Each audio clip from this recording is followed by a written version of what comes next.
எப்படி எதில் இருக்குன்னு பாருங்கள். வெந்தய பரோட்டா இன்றைக்கி நம்ம செய்ய போகிறோம். எப்படி செய்யறதுன்னு இப்போ பார்க்கலாம். கோதுமை மாவு 2 கப் எடுத்திருக்கேன். 1 கப்புக்கு 6 சப்பாத்தி வரும். இதில் ஓமம் 1 சிட்டிகை அளவுக்கு, மிளகாத்தூள் 1/2 ஸ்பூன், ஜீரகத்தூள் 1/2 ஸ்பூன், மல்லித்தூள் 1/2 ஸ்பூன். நீங்கள் மிளகாத்தூள் போட விருப்பம் இல்லாட்டி பச்சை மிளகா போட்டுக்கலாம். பச்சை மிளகா கடிபடுங்கிறதுனால நான் பச்சை மிளகா போடலை. மஞ்சத்தூள் 1 சிட்டிகை, தேவையான அளவுக்கு உப்பு,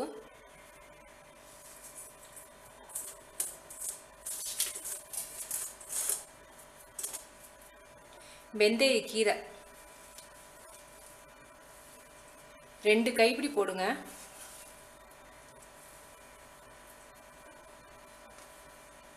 பூண்டு நச்சு வச்சுருக்கேன். நீங்கள் நறுக்கி போடுறத விட நச்சு போட்டிங்கன்னா ரொம்ப நல்லாயிருக்கும். நல்லா பொடுசாக நறுக்கி அதை நச்சுக்குங்க. வெங்காயம் 1 வெங்காயம்,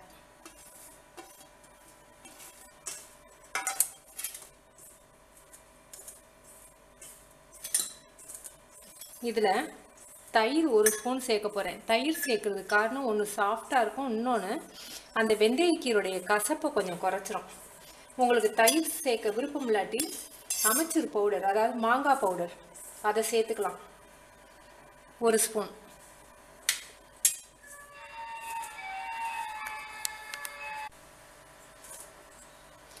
ஆயில் 1 டேபிள் ஸ்பூன் எடுத்து வச்சுருக்கேன்.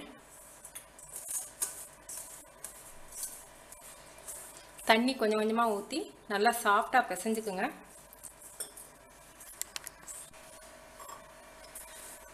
2 கப் மாவுக்கு 1 கப் தண்ணி ஊற்றிருக்கேன்.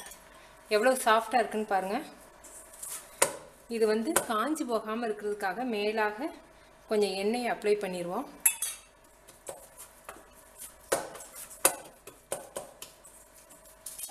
ஒரு 1/4 மணி நேரம் மாவு நல்லா ஊறட்டும்.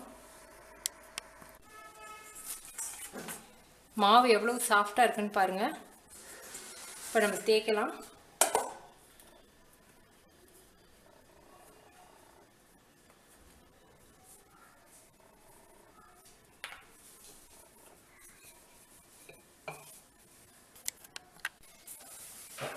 இப்போ சப்பாத்தி மாதிரி தேய்ச்சிக்கிட்டோம்.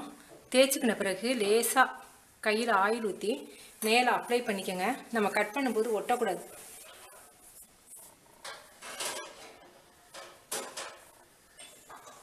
மைதா மாவாக இருந்தால் இழுக்கிற மாதிரி ஜவ்வு மாதிரி வரும். கோதுமை மாவு பிஞ்சு போகும். அதனால் கவனமாக கட் பண்ணுங்கள். கத்தியில் கூட எண்ணெய் தொட்டுக்கலாம்.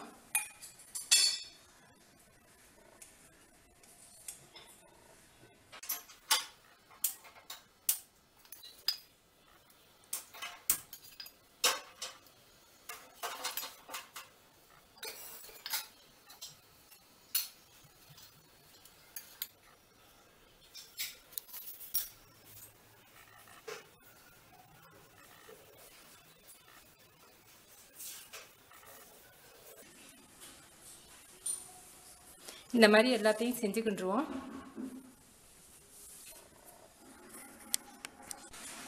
இப்படி எல்லாத்தையும் உருட்டிக்கிட்டு இதை புரோட்டா மாதிரி கொஞ்சம் இப்படி தேய்ச்சிக்கோங்க.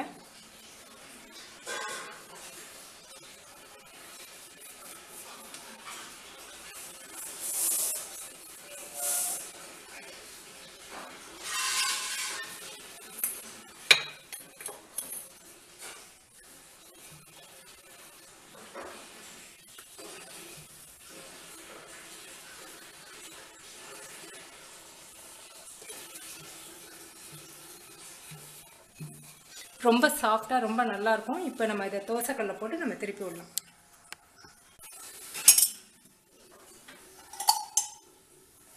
நீங்கள் நெய் வேணாலும் யூஸ் பண்ணிக்கலாம்.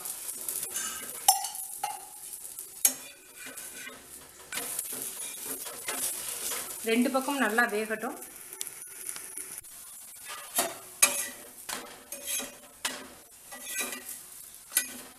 வெந்தய பரோட்டா ரெடி. எதெல்லாம் இருக்குது பாருங்கள்.